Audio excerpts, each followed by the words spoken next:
सब अंदर चल जाओ। अब बारी बारी से आरती गुरु को कर सके छी। सब अंदर जाओ। गुरु की आरती उतारू रे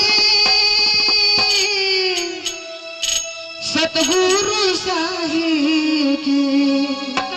एक ठाम से आरती उतार लियो, जैसे घूम फिर करे के काम नहीं चाहिए। गुरु की आरती उतारो रे सतगुरु साहिब के।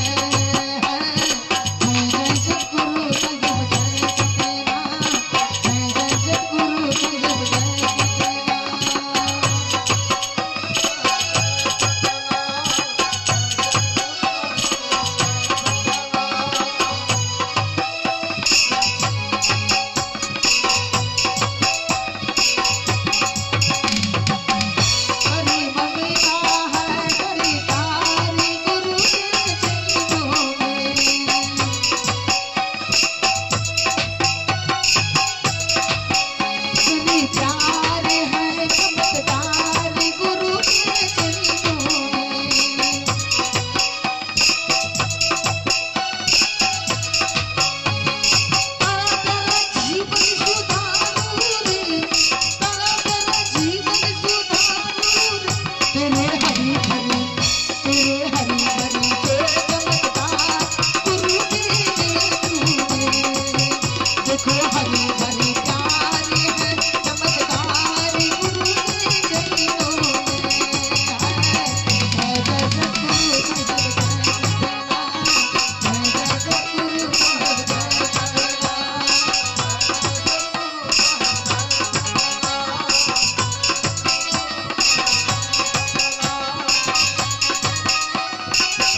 छोटू आदि